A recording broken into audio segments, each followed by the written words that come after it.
Lauren Morrow has just released her new album titled People Talk. Lauren and her partner Jason have previously made music as the Whiskey Gentry. Now they're teamed up with producer Parker Kaysen, and it's time for Lauren to go solo. Now they've moved from Atlanta to Nashville and are on their way with no apologies. So Jason and I moved here from Atlanta in September of 2017. And not long after we moved here, we met Parker Kaysen through our friend Robbie, who is very well connected here in the city. And Robbie said, we were looking for a place to go record some new music. And Robbie said, you should check out Creative Workshop, which is the studio that Parker's dad, Buzz Kaysen, started. It's the oldest studio in Berry Hill and here in Nashville. And Buzz wrote the song Everlasting Love. Right. On the record collector, as you can probably see. And I saw your credits and I recognized Buzz Kaysen's name. I know that name. And so he wrote that. Yeah. And Soldier of Love, and he produced it. Yeah. It's pretty cool. Yeah. Lots of stuff. Very cool. And so so Parker and Jason and I, met each other, and we recorded the EP that I put out in 2018 at Creative Workshop, and just became very close with Parker and his family pretty quickly. And, we started writing the songs for People Talk in 2019 and started recording in 2019. And what happened after that. So yes. We just now have gotten to the place where the timing felt right to actually put it out. And, and since the inception of the record, we've become, very like family with Parker. And, like you'd said, Jason and Parker helped me write the majority of the songs on the record, and right. Just feels very collaborative.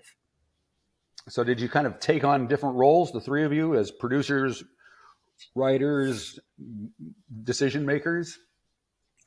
I think that, Parker and Jason did a really good job of really referring to me for a lot of decision making, but, the writing part of it was different than a lot of writing I've done before because it was collaborative. And Jason and I always wrote songs together in Whiskey Gentry, but right. These felt,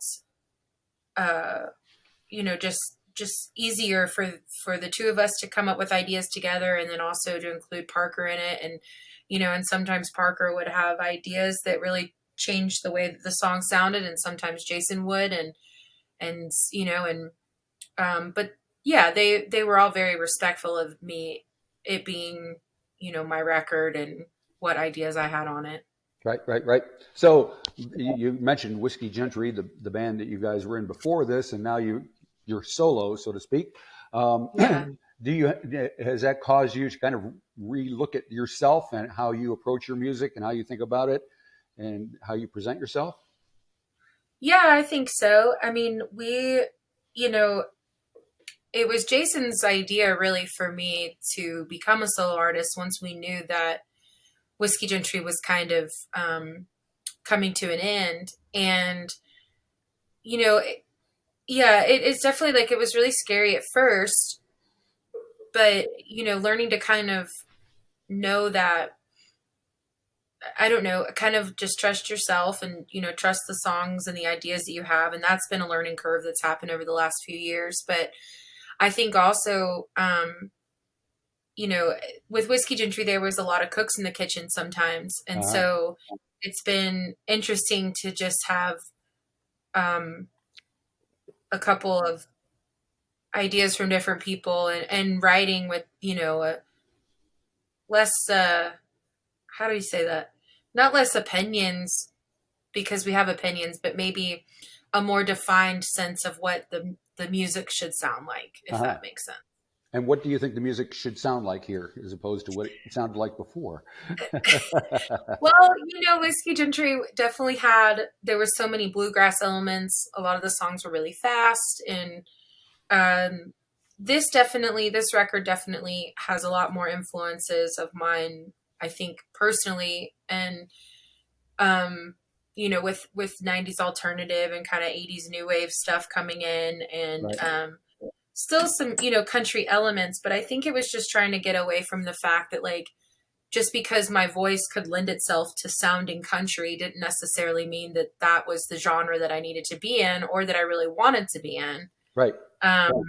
And I think that that's kind of the important first step with this record, is just kind of redefining what I sound like, if that, Gotcha. Yep. Because I attended Americana Fest in Nashville last September.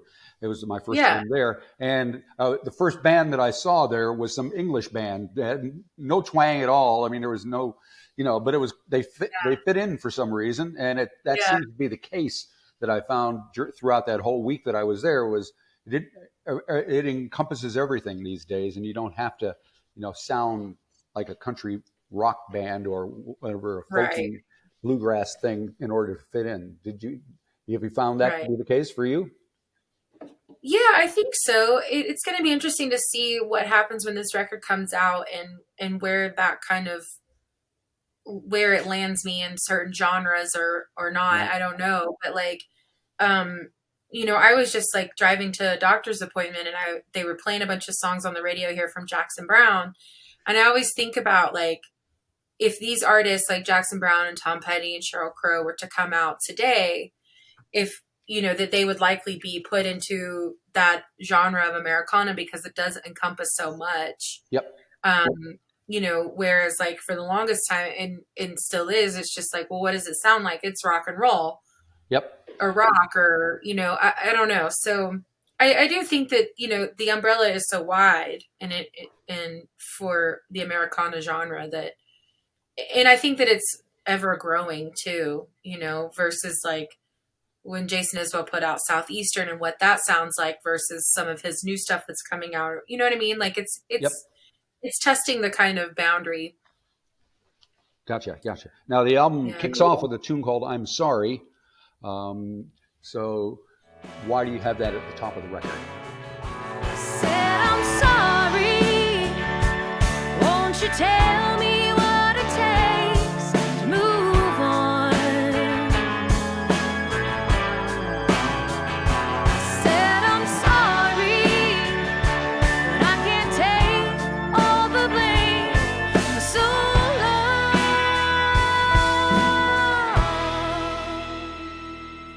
Well, that song, it definitely is, it's hard to choose a favorite, but I definitely think currently as it stands that one is my favorite. And we all just had such a wonderful experience recording that song, and pretty much the way that you hear it is the way that we all recorded it live together. And it just felt really magical. And, the way it all came together, the production that the Parker ideas that he had, and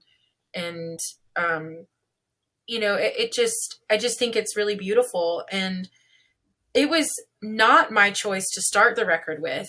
And Jason and Parker fought me on it, and they won.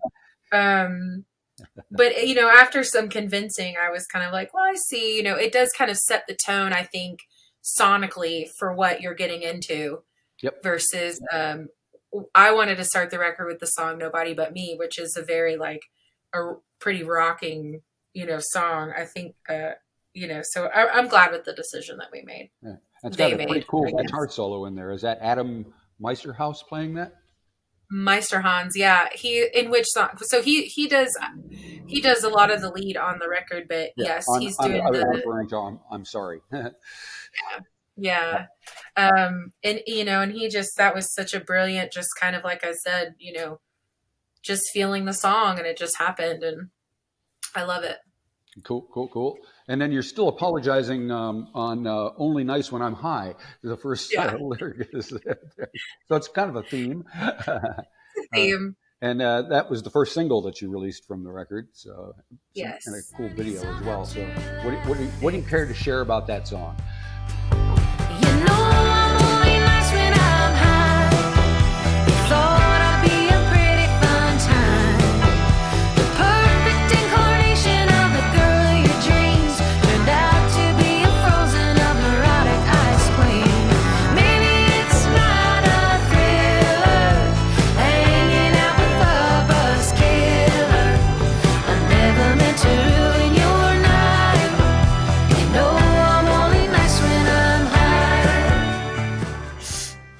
that song kind of started as a conversation that Jason and I were having, and he told me that I'm a lot nicer to him when I'm high.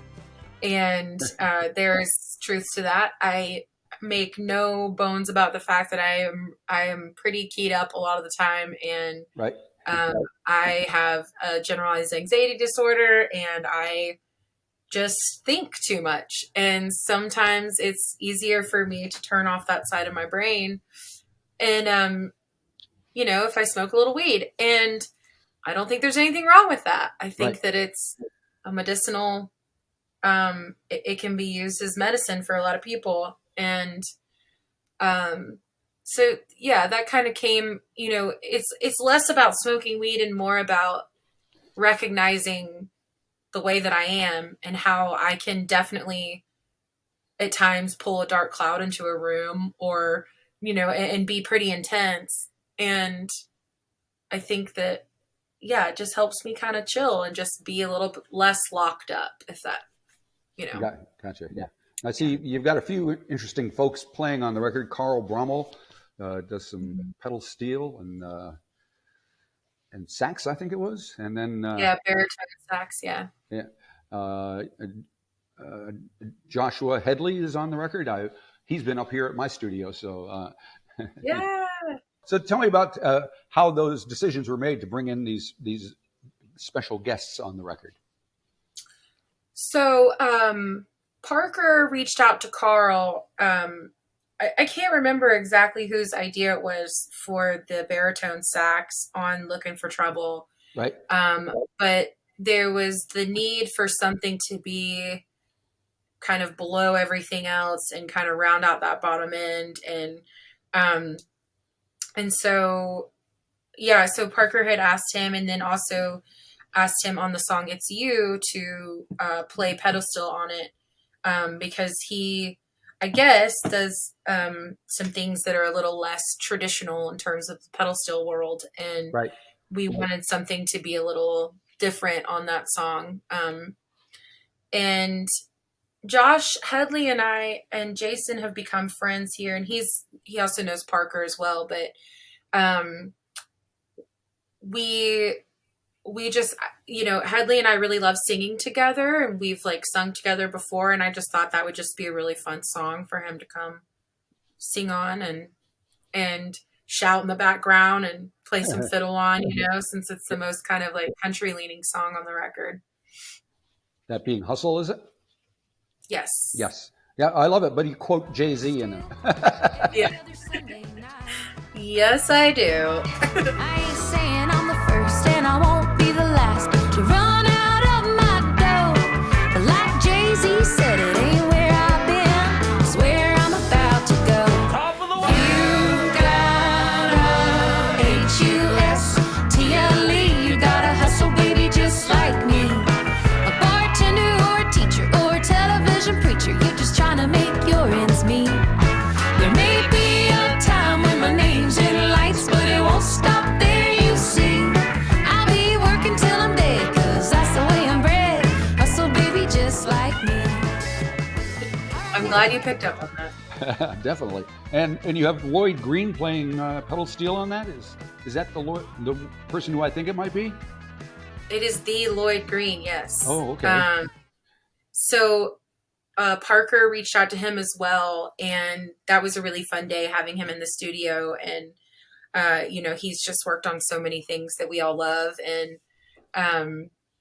so he came in, had a bunch of fun stories for us of all the years that he's been playing pedal steel for different people and on different things. And he's a really wonderful human. So it feels very special that he was on this record. Yeah, it's very cool. Very cool.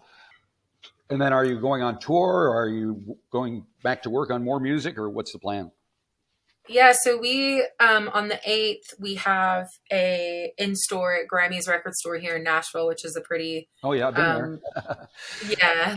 legendary record store. And then we leave on April 15th, and we start a month-long tour through Scandinavia. So we're doing Sweden and Norway, and then we have a couple of shows in London. and then we come back for 2 weeks, and then actually this isn't announced yet. So, but whatever. Josh Headley and I are going on a co-headlining tour together all of June. Very cool. Through the United States. So yeah. We're announcing that I think Wednesday. So Yeah. you know. Yeah, I think you need to bring that show here down south here to New Zealand. Oh, I would love to. I know Josh always gets to go to Australia and New Zealand. I need to figure out those connections. You got to work it out somehow. So that sounds like it's all happening. That's very exciting. So, it's curious. Going up to Scandinavia seems kind of random. How did that come about?